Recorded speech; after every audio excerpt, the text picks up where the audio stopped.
नमस्कार मित्रांनो, या व्हिडिओमध्ये आपण जीएमसी छत्रपती संभाजीनगर या परीक्षेकरता मॅथ्स आणि रिझनिंग यावर ज्या प्रकारचे प्रश्न विचारणं अपेक्षित आहे त्या प्रत्येक प्रकारावरती एक एक प्रश्न पाहणार आहोत, जेणेकरून तुम्हाला प्रश्नांचे स्वरूप कळेल आणि त्याच प्रकारचे प्रश्न जास्तीत जास्त सोडवण्याचा तुम्ही सराव कराल आणि त्याचा फायदा तुम्हाला परीक्षेमध्ये होईल।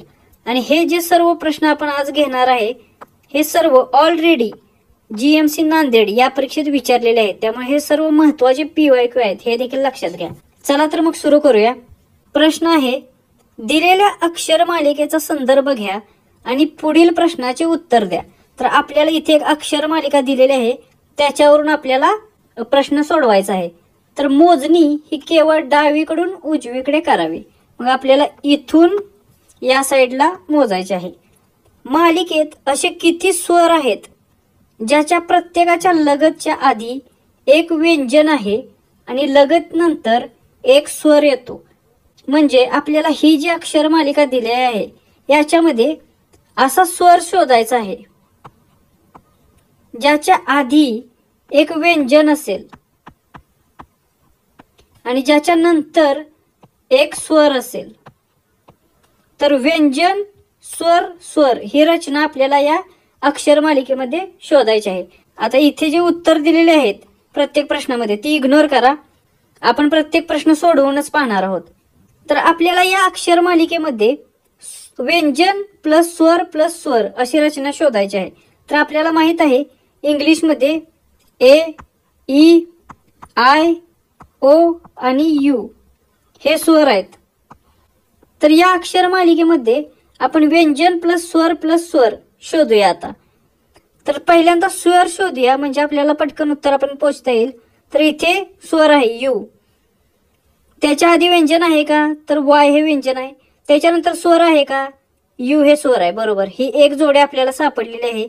त्याच्यानंतर अजून बघूया स्वर सापडतोय का कोणता, तर याच्यात पुढे कोणताच स्वर नाहीये, त्यामुळे ही एकच जोडी आपल्याला सापडते, व्यंजन प्लस स्वर। त्यामुळे प्रश्नाचे उत्तर आहे पर्याय क्रमांक 2, एक जोडी। तर परीक्षेमध्ये मॅथ्स आणि रिझनिंगचे क्वेश्चन सॉल्व्ह करताना एक गोष्ट कायम लक्षात ठेवा की जेवढ्या लवकर तुम्हाला प्रश्न समजेल तेवढ्या पटकन तुम्ही उत्तरापर्यंत पोहोचणार आहे। त्यामुळे प्रश्न आधी समजून घेणं, एका रीडिंग मध्ये तुम्हाला प्रश्न समजला पाहिजे, तर आणि तरच तुमचे कमीत कमी वेळामध्ये तुम्ही उत्तरापर्यंत पोहोचाल। नेक्स्ट प्रश्न बघूया आपण। एका विशिष्ट सांकेतिक भाषेत फाईलला 6428 असे आणि लोडला 3547 असे संकेतबद्ध केले जाते। तर दिलेल्या सांकेतिक भाषेत एल साठी कोणता संकेत असेल? तर आपण हे शब्द लिहून घेऊया आधी। फाईल साठी आपल्याला 6428 हे दिलेलं आहे आणि लोड साठी आपल्याला 3547 दिलेला आहे आणि एल साठी आपल्याला शोधायचं आहे। तर हे दोन्ही शब्द जर बारकाईने पाहिले तर एक गोष्ट लक्षात येईल की याच्यामध्ये एल कॉमन आहे आणि हे जर आकडे बघितले तर यांच्यामध्ये सुद्धा 4 कॉमन आहे। याचाच अर्थ काय? तर एल = 4 आहे, एल ची व्हॅल्यू 4 आहे। हे एवढं सोप्या प्रकारचं गणित आहे, त्यामुळे प्रश्नाचे उत्तर आहे पर्याय क्रमांक 3 हे। त्याच्यानंतरचा प्रश्न आहे, आता हा राऊंड टेबलवरचा प्रश्न आहे। आपण सुरुवातीला प्रश्न वाचूया आणि त्याच्यानंतर तशी रचना काढून घेऊया आणि मग उत्तरापर्यंत आपण पोहोचूया। DEFGQR आणि S या व्यक्ती एका वर्तुळाकार टेबलाभोवती केंद्राकडे तोंड करून बसलेले आहेत। तर आपण आता वर्तुळ काढूया आणि इथे 1 2 3 4 5 6 7 व्यक्ती आहेत। तर या 7 व्यक्ती आपण काढूया। तर या 7 व्यक्ती आहेत ज्या केंद्राकडे म्हणजे आत या केंद्राकडे तोंड करून बसलेले आहेत। तर आता आपण प्रश्न वाचूया। एफ ही जी च्या लगतच उजवीकडे बसलेले आहे। तर आपण इथे एफ समजूया आणि एफ ही जी च्या उजवीकडे बसलेले आहे लगेचच, मग इथे जी येणार, जी च्या उजवीकडे एफ आहे। त्याच्यानंतर पुढचे वाक्य बघूया। एफ च्या डावीकडून मोजल्यास एफच्या डावीकडे म्हणजे या साईडला मोजायचं आहे। एफ आणि ईच्या मध्ये 3 व्यक्ती बसतात, म्हणजे एफ पासून डावीकडे या साईडला ई ही 4थ्या क्रमांकावर आहे। मग 1 झाला, 2, 3 आणि इथे ई आहे। त्याच्यानंतर जी आणि क्यू यांच्यामध्ये फक्त 3 व्यक्ती बसतात। आता जी तर आपला इथे आहे, मग क्यू आणि जीच्या मध्ये 3 व्यक्ती म्हणजे हा 1, हा 2, हा 3 आणि इथं क्यू येणार आहे, बरोबर का? आता त्याच्यानंतर पुढचे वाक्य आहे डी ही एसच्या लगतच उजवीकडे बसते। आता इथे आपण डी समजूया आणि डी ही एसच्या उजवीकडे। आता इथे जर एस असला तर याच्या उजवीकडे डी लगेचच बसते। मग आता राहिला कोण? एकच जागा राहिली आणि तिथे मग आर बसला। मग अशा तऱ्हेने आपला टेबल झालेला आहे। आता प्रश्न काय आहे बघूया। एसच्या उजवीकडून मोजल्यास, आता एस इथे बसलेला आहे, याच्या उजवीकडून मोजायचं आहे। एसची उजवी बाजू कोणती आहे? तर ही जी बाजू आहे ती उजवी बाजू आहे। तर एसच्या उजवीकडून जी आणि एसच्या मध्ये किती व्यक्ती बसतात? तर ही जी आहे, ही एस आहे, ह्या दोघांच्या मध्ये फक्त एकच व्यक्ती आहे, डी ही। त्यामुळे पर्याय क्रमांक 4 हे या प्रश्नाचे उत्तर आहे। अशा प्रकारचा प्रश्न जेव्हा तुम्ही एक्झाम मध्ये सॉल्व्ह करताना तेव्हा प्रश्न वाचत असतानाच ज्या पद्धतीची सिटिंग अरेंजमेंट आहे ती अरेंजमेंट करून घ्यायची रफ पेपरवरती, म्हणजे पटकन तुम्ही उत्तरापर्यंत पोहोचून जाता। पुढचा प्रश्न आहे दिलेल्या मालिकेचा संदर्भ घ्या आणि पुढील प्रश्नाचे उत्तर द्या। मोजणी फक्त डावीकडून उजवीकडे करावी। सर्व संख्या फक्त 1 अंकी संख्या आहेत, तर आपल्याला डावीकडून उजवीकडे या दिशेला आपण मोजणी करायची आहे। म्हणजे पाठीमागे आपण जो प्रश्न पाहिला तो अल्फाबेट्सवर होता, हा प्रश्न आपल्याला संख्यांवरती विचारलेला आहे। तर प्रश्न बघूया आपण। या मालिकेत असे किती सम अंक आहेत ज्याच्या प्रत्येकाच्या लगतच आधी एक विषम अंक व नंतर लगत एक विषम अंक येतो? म्हणजे सम अंक संख्या शोधायची आपल्याला, समसंख्या ज्याच्या आधी एक विषम संख्या आहे आणि ज्याच्या नंतर विषम संख्या आहे, म्हणजे अशी रचना आपल्याला शोधायची आहे या मालिकेमधून, विषम सम विषम। चला मग शोधूया। तर इथे 4 आहे, ही सम, याच्या आधी विषम आहे, नंतर एक विषम आहे, हा एक झाला। त्याच्यानंतर इथे सम आहे, याच्या आधी एक विषम आहे, याच्यानंतर एक विषम आहे, मग हा एक झाला गट। त्याच्यानंतर 8, याच्या आधी एक विषम आहे, याच्यानंतर एक विषम आहे, हा एक झाला दुसरा गट। त्याच्यानंतर इथे एक सम आहे, याच्या आधी एक विषम, नंतर एक विषम, हा चौथा झाला। इथे 8 आहे, पण याच्या आधी विषम आहे, नंतर मात्र सम आहे, त्यामुळे हे नाही होणार। त्याच्यानंतर हा 6, याच्या आधी सम आहे, त्यामुळे हा देखील नाही होणार। त्याच्यानंतर इथे 4 आहे, याच्या आधी विषम आहे, याच्यानंतर सम आहे, हा देखील एक झाला गट। त्याच्यानंतर इथे 2 आहे, याच्या आधी 9 आहे, ही विषम आहे आणि 3 देखील विषम आहे नंतरची, त्यामुळे हा एक गट झाला। त्यामुळे किती एकूण गट झाले? 1, 2, 3, 4, 5 आणि 6। त्यामुळे पर्याय क्रमांक 4, 6 हे याचं उत्तर आहे। पुढचा प्रश्न आहे एका विशिष्ट सांकेतिक भाषेत, आता इथे आपल्याला एक सांकेतिक भाषा दिलेली आहे जी प्लस, निगेटिव्ह, @ आणि हॅश यांना काहीतरी एक मीनिंग दिलेला आहे आणि त्याच्यावरून एक वाक्य आपल्याला दिलेलं आहे। या वाक्याचा अर्थ लावून आपल्याला व्ही चे एनशी काय नाते असेल ते शोधायचं आहे। मग अशा वेळेचा जेव्हा प्रश्न येतो ना तेव्हा पटकन तो ट्री फॉर्मॅट मध्ये लिहून काढायचा, म्हणजे पटकन उत्तरापर्यंत पोहोचता येते। तर चला आपण वाक्य घेऊया ते। व्ही अधिक ए, आधी काय सांगते? ए ही बी ची मुलगी, म्हणजे व्ही ही ए ची मुलगी आहे। मग आपण करूया, व्ही ही ए ची मुलगी आहे। आता व्ही ही मुलगी आहे म्हणून निगेटिव्ह दिलं। त्याच्यानंतर ए @ @ काय सांगते? ए हा बी चा मुलगा आहे, मग ए हा आर चा मुलगा आहे, मग ए हा आर चा मुलगा, मग ए हा मुलगा म्हणजे पॉझिटिव्ह आपण देऊया त्याला। त्याच्यानंतर आर वजा यू, वजा काय सांगते? वडील, आर हे यू चे वडील आहेत, म्हणजे यू असे खाली येणार, आता हे त्याचे वडील आहेत, वडील म्हणजे पॉझिटिव्ह।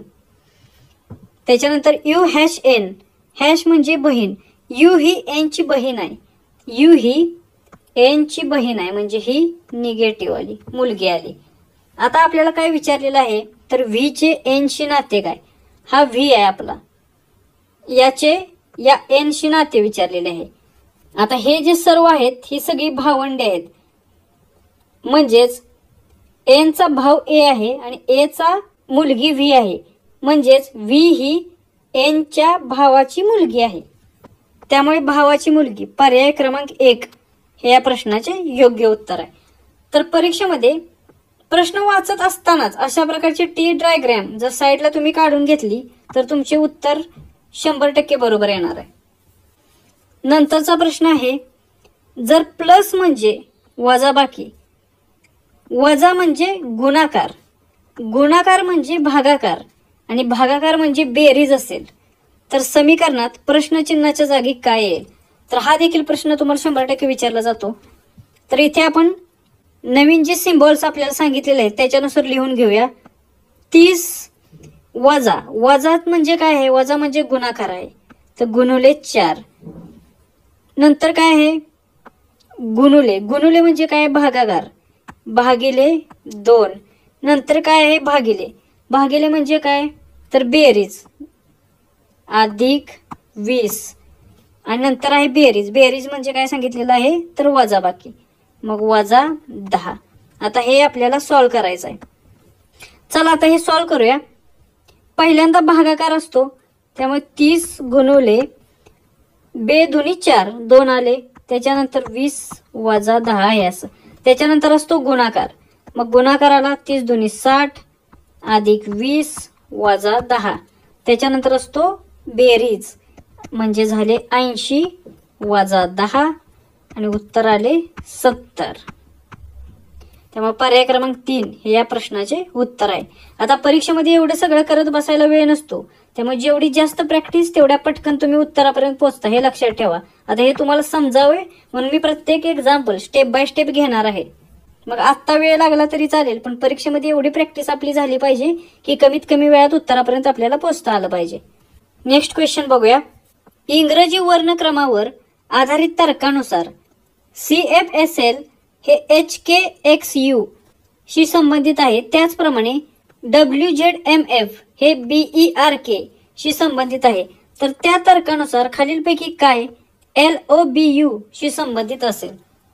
तर इंग्रजी वर्णमालिकेवर किंवा अल्फाबेट जर प्रश्न आला तर परीक्षेला बसल्या बसल्या सुरुवातीला रफ पेज घ्यायचं आणि त्याच्यावर ही अशी अरेंजमेंट करून घ्यायची, म्हणजे वर्णमालिकेवर कोणता जरी अल्फाबेट्सवर प्रश्न आला तर तो तुमचा चुकणार नाही आणि तुमचा नंतर वेळही वाया जाणार नाही. त्यामुळे सुरुवातीलाच हे तयार करून घ्या आणि किती जरी अवघड प्रश्न आला तर याच्यावर तो सुटतो.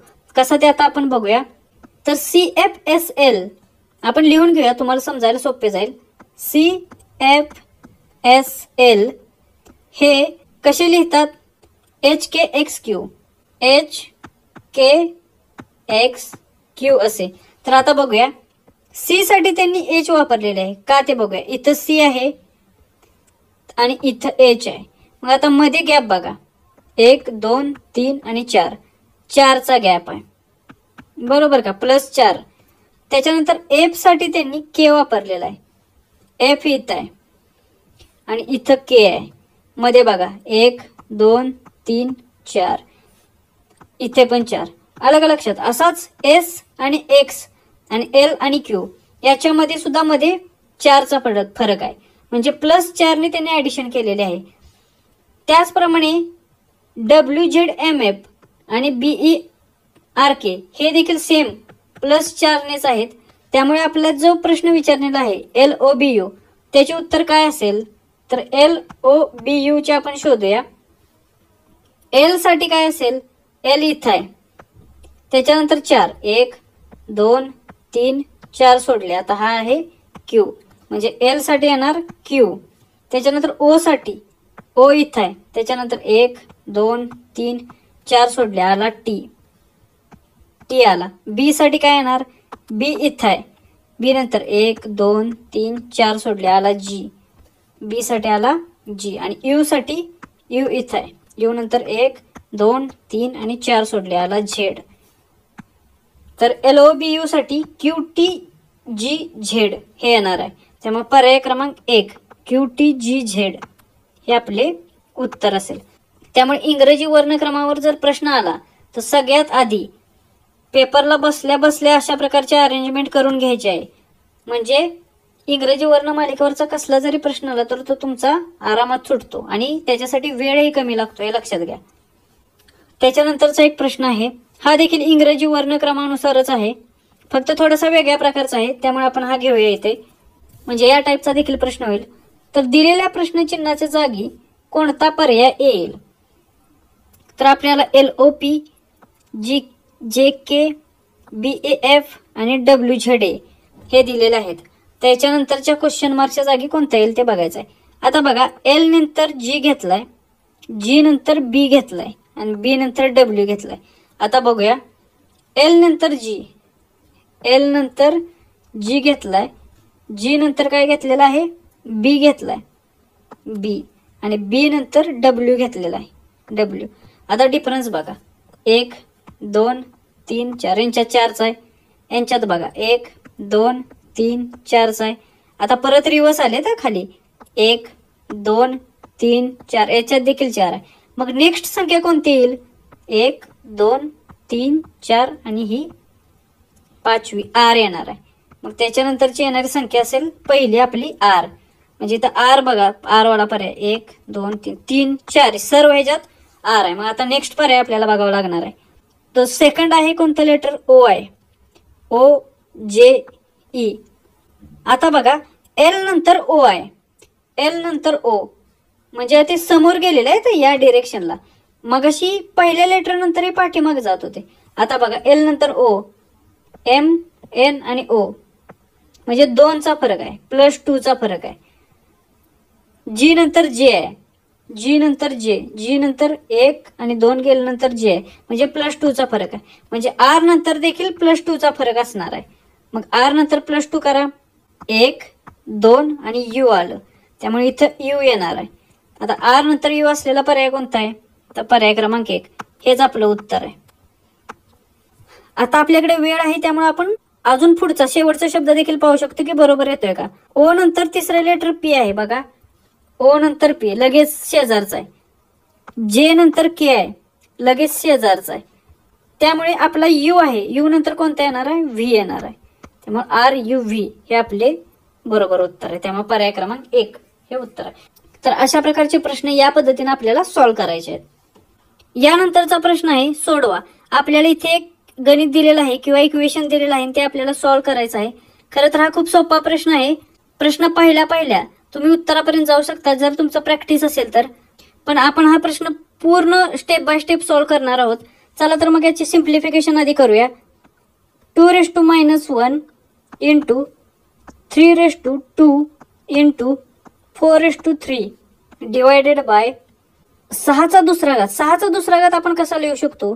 तर 2 आणि 3 चा गुणवले दुसरा घात, 3 दुनी 6चा दुसरा घात, बरोबर का.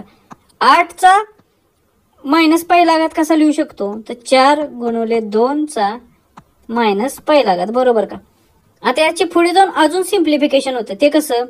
तर 2चा पहिला घात -1 इंटू 3चा दुसरा इंटू आता 4चा तिसरा आपण असा लिहू शकतो का?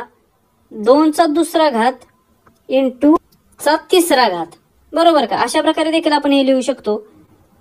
त्याच्यानंतर डिवायडेड बाय हा जो कंस आहे हा आपण अशा प्रकारे लिहू शकतो. 2चा दुसरा घात गुणुले 3चा दुसरा घात गुणुले 4चा मायनस पहिला गुणुले 2चा मायनस पहिला घात. आता आपण हे जर बारकाईने बघितलं तर 2चा मायनस 1 घात कॅन्सल होईल, 3चा दुसरा आणि 3चा दुसरा कॅन्सल होईल. चला आता याचा अजून सिम्प्लिफाय करूया पुढं. 2चा दुसरा घात आणि याचा तिसरा घात हे वर राहिलं. त्याच्यानंतर खाली काय राहिलं? 2चा दुसरा घात गुणुले 4चा वजा पहिला घात. आता हे आपण अशा प्रकारे देखील लिहू शकतो की 2चा वजा पहिला गुणुले 2चा वजा पहिला. आता हा जो छेद बारकाईने बघितला तर एक गोष्ट लक्षात येईल की 2चा वजा पहिला आणि 2चा वजा पहिला हा 2चा दुसऱ्या घाताला कॅन्सल होईल कारण या दोघांची बेरीज जी होईल ती -2 होईल आणि 2:2 इंटू 2:-2 हे कॅन्सल होईल एकामेकाला. मग फक्त एवढाच पार्ट आपल्याजवळ राहतोय, 2चा दुसरा घात इंटू तिसरा घात. तर 2चा दुसरा घात किती? 4. 4चा तिसरा घात किती होतो? म्हणजे 4 गुणुले 4 गुणुले 4. 4 चोक 16 आणि 16 चोक 64. हे आले आपले उत्तर. त्यामुळे पर्याय क्रमांक 3 हे या प्रश्नाचे उत्तर असेल. आता एवढं सगळं करण्याची खरं तर गरज नाही. जर तुमची प्रॅक्टिस असेल तर तुम्ही पटकन उत्तरापर्यंत जाऊ शकता, अगदी शॉर्टकट्स वापरून सुद्धा. त्यामुळे जास्तीत जास्त अशा प्रकारचे प्रश्न सोडवायची प्रॅक्टिस करा. तुमचा वेळ खूप वाचेल अशा प्रकारच्या प्रश्नांमध्ये. त्यानंतरचा प्रश्न आपण बघूया. प्रकार 1च्या तांदळाची किंमत 20 रुपये प्रति किलो, प्रकार 2च्या तांदळाची किंमत 25 रुपये प्रति किलो आहे. जर प्रकार 1 आणि प्रकार 2 दोन्ही 2:3च्या गुणोत्तरात मिसळले तर मिश्र जातीच्या तांदळाची प्रति किलो किंमत किती असेल? तर आपण इथे लिहून घेऊया. प्रकार 1च्या तांदळाची किंमत प्रति किलो 20 रुपये, ही प्रति किलो आहे. प्रकार 2 तांदूळ आहे 25 रुपये किलोने, प्रति 25 रुपये किलो. आता यांचा आपल्याला जो रेशो सांगितलेला आहे तो 2:3 सांगितलेला आहे, बरोबर का? म्हणजे हा 2 किलो, प्रकार 1चा 2 किलो पाहिजे आणि प्रकार 2चा 3 किलो पाहिजे. म्हणजे ह्याची किंमत किती होईल? प्रकार 1च्या तांदळाची 20 दुणे 40 अधिक प्रकार 2चा 3 किलो पाहिजे, म्हणजे 25 त्रिक 75. हे झाले 115 रुपये, बरोबर का? पण हे जे 115 रुपये आहेत ते 3 अधिक 2 म्हणजे 5 किलोची किंमत आहे, 5 किलोची. मग आपल्याला हे मिश्र केल्यानंतर 1 किलोची पाहिजे ना. मग 115 भागिले 5 किती येणार आहे? तर येणार 23. त्यामुळे 23 रुपये किलो या दराने मिश्र जातीचा तांदूळ असेल. त्यामुळे पर्याय क्रमांक 4 या प्रश्नाचे उत्तर आहे. सरळ व्याजदराने एक ठराविक रक्कम 8 वर्षात दुप्पट होते तर वार्षिक व्याजदर किती असेल? तर या प्रश्नामध्ये काय दिलेलं आहे हे जर आपल्याला समजलं ना तर हा प्रश्न सोडवताना जास्त वेळ लागत नाही. तर आपल्याला एक ठराविक रक्कम म्हटलेला आहे, मग मूळ रक्कम असं आपण पकडू, हे जिला आपण एक्स मानू कारण ही आपल्याला दिलेली नाहीये, ती 8 वर्षात, म्हणजे 8 वर्ष हा काळ आहे आपला. 8 वर्षानंतर काय होते तर दुप्पट होते. मग ही जी मूळ रक्कम आहे ती फायनली किती होणार आहे? दुप्पट म्हणजे 2x होते. तर वार्षिक व्याजदर किती असा प्रश्न आपल्याला विचारलेला आहे. आता या दोन गोष्टीवरून आपल्याला माहित आहे की सरळ व्याज म्हणजे फायनल रकमेमधून मूळ रक्कम जर वजा केली तर सरळ व्याज येते. मग सरळ व्याज किती असणार आहे? तर सरळ व्याज असणार आहे 2x. फायनल रक्कम मधून मूळ रक्कम म्हणजे x वजा केल्यानंतर येणार आहे x ही. आता आपल्याला सरळ व्याजाचे सूत्र माहित आहे, त्याच्यामध्ये या दिलेल्या गोष्टी आपण जर टाकल्या तर आपल्याला वार्षिक व्याजदर किती आहे ते समजेल. तर आपण सूत्र बघूया. सरळ व्याज बरोबर मुद्दल गुणुले दर गुणुले तुमचा काळ त्याला भागिले 100. मग आपल्याला सरळ व्याज माहित आहे किती आहे. सरळ व्याज दिलेला आहे x. हे मुद्दल किती आपण मानलेले आहे ती देखील x आपण मानलेले आहे. त्याच्यानंतर दर किती आहे तो आपल्याला काढायचा आहे आणि काळ किती दिलेला आहे तर तो आहे 8 वर्ष. हा याला भागिले 100. मग आपण हे जर सोप्या रूपात लिहिले तर दर is equal to 100 into x त्याला डिवायडेड बाय 8x. तर या x ला हे x गेलं आणि 8 एके 8, 8 दुणे 16 आणि 8 पंचे 40 म्हणजे दर येणार आहे 12.5% एवढा. त्यामुळे या प्रश्नाचे उत्तर आहे पर्याय क्रमांक 4 हे. त्याच्यानंतरचा पुढचा प्रश्न आहे खालीलपैकी कोणत्या संख्येला 11ने निशेष भाग जाईल? आता तुम्हाला माहित नसेल तर सांगतो, 11ने निशेष भाग जाणे संख्या कशी ओळखायची आहे? कोणतीही संख्या दिलेली असेल जिला आपल्याला भागायची आहे, त्या संख्येच्या समस्थानावरील अंकांची बेरीज करायची वजा त्या संख्येच्या विषम स्थानावरील अंकांची बेरीज करायची आणि याच्यातील फरक जर 0 असेल किंवा तो 11च्या जर पटीतला असेल तर त्या संख्येला 11ने निशेष भाग जातो. आता कसे ते बघूया. हे आपण उत्तरच घेऊया. उदाहरणार्थ, तर ही आपली संख्या आहे 2 8 3 8. याच्यातील समस्थान म्हणजे हे, यांची बेरीज करूया. 8 अधिक 8 ते होते 16 आणि विषम स्थान आहेत हे, तर यांची बेरीज करूया. 2 अधिक 3 5. आता यांचं जर वजाबाकी केली तर 16 वजा 5 किती होईल? तर ते होईल 11. म्हणजे या संख्येला हे 11च्या पटीतील आहेत, त्यामुळे या संख्येला 11ने निशेष भाग जातोय. आता उदाहरणार्थ आपण दुसरी एखादी संख्या बघूया. 12 21. आता या संख्येच्या समस्थानी बघा, ही 2 आहेत, यांची बेरीज होते 3 वजा विषम स्थान, यांची बेरीज होते 3, म्हणजे यांच्यातील फरक होतोय 0. म्हणजे या संख्येला देखील 11ने निशेष भाग जातोय. तर हे जर तुम्हाला माहित नसेल तर हे लिहून घ्या, याचा तुम्हाला 100% फायदा होईल. या व्हिडिओमध्ये इथेच आपण थांबूया. आतापर्यंत आपण जवळपास 10 ते 12 प्रकारचे प्रश्न बघितलेले आहेत.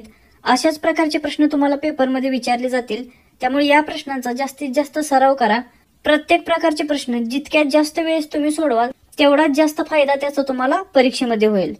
भेटूया नेक्स्ट व्हिडिओमध्ये अशाच प्रकारचे प्रश्न घेऊन. थँक्यू.